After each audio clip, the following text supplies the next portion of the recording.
नमस्कार बंधुरा रीतार होम किचेने आपनादेर स्वागत। आजकेर आमी बानाबो आयला माछ दिए सजना डाटा आलू दिए झोल बानाबो।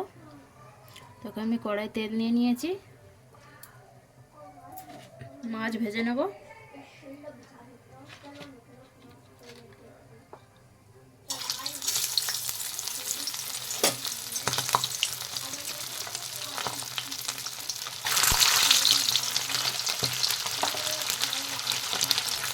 तीनटे माछ आमी दिए दिएछि, भालो करे भेजे नेब।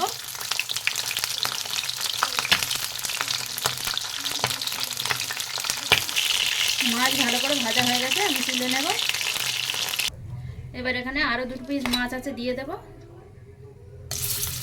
माथा दुটো दिए देब, भालो करे भेजे नेब।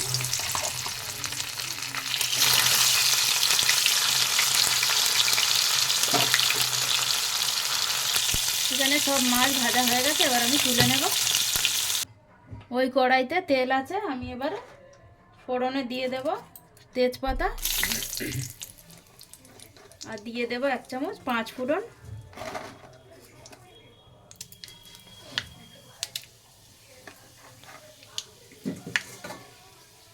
কেটে রাখা পেঁয়াজ আর কাঁচা লঙ্কা দিয়ে দেব।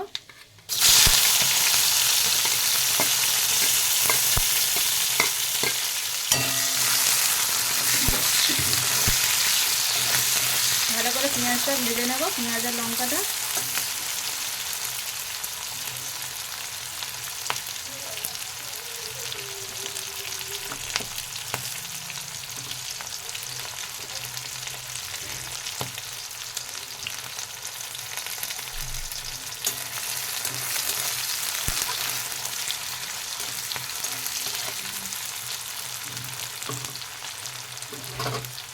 এবার দিয়ে দেব 1 চামচ আদা রসুন বাটা। আদা রসুন বাটা দিয়ে দেব, দিয়ে আবারও ভালো করে নাড়িয়ে নেব।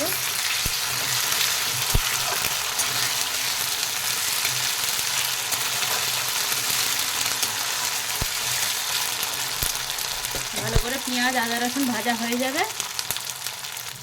ভালো করে পেঁয়াজ আদা রসুন ভাজা হয়ে গেছে, কুচোনা টমেটো দিয়ে দেব।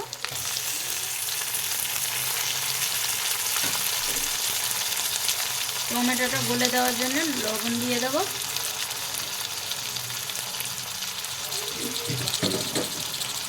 ভালো করে নাড়িয়ে নেব।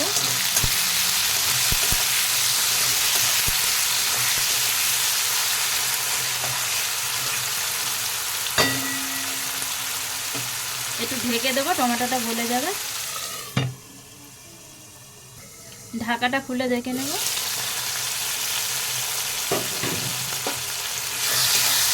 টমেটোটা গলে এসছে, এবার আমি মশলা দেব।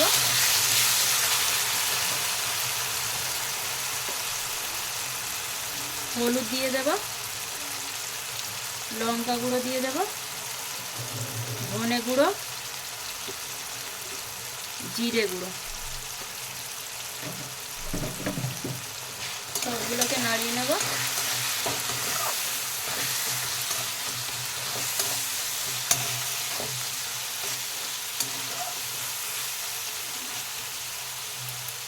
মশলাটা একটু ভালো করে ভেজে নেব।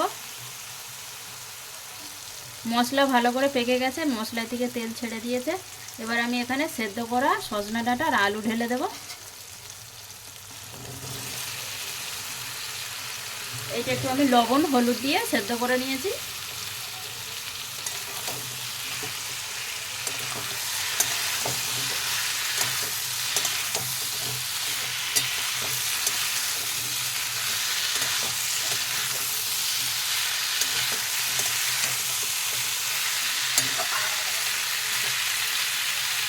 একটু ঢেকে দেব।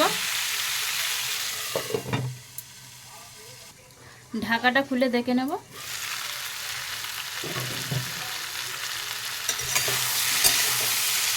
সবজিগুলো ভালো করে ভেজে নিয়েছি, এবার আমি পরিমাণ মতন জল দিয়ে দেব। এখানে আমি যে জলটা ইউজ করেছিলাম, ওই ডাঁটা আর আলু সেদ্ধ করেছিলাম, সেই জলটা দিয়ে দেব।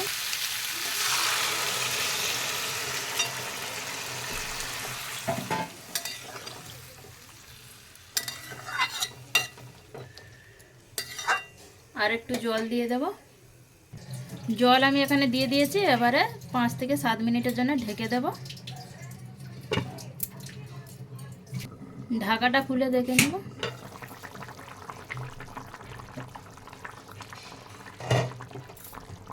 হয়ে গেছে এখানে সেদ্ধ। এটা কিন্তু আগে থেকেই সেদ্ধ ছিল, ডাঁটা আর আলুটা। এবারে ভেজে রাখা মাছগুলো দিয়ে দেব। হয়ে গেছে।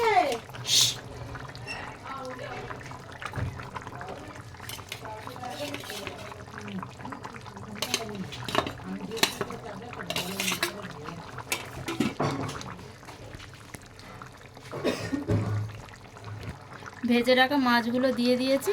এবারে ভালো করে আর একটু ফুটিয়ে নেব খোলা আঁচে। এই আইলা মাছের ঝোলটা এই সজনা ডাঁটা আলু দিয়ে মাছ দিয়ে ঝোল করলে খুব ভালো লাগে। এবার আমি এখানে গরম মশলা দেব।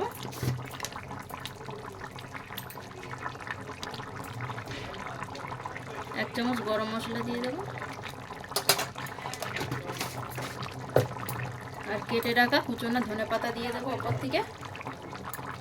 আপনারা চাইলে ধনেপাতাটা নাও দিতে পারেন। আপনারা একবার এই রেসিপিটা করে খেয়ে দেখবেন, খুব ভালো লাগবে।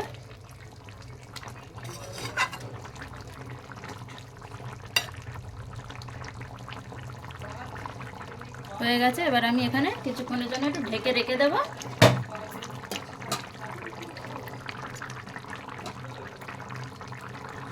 বন্ধুরা, সজনা ডাঁটা আলু আর আইলা মাছের ঝোল হয়ে গেছে এখানে।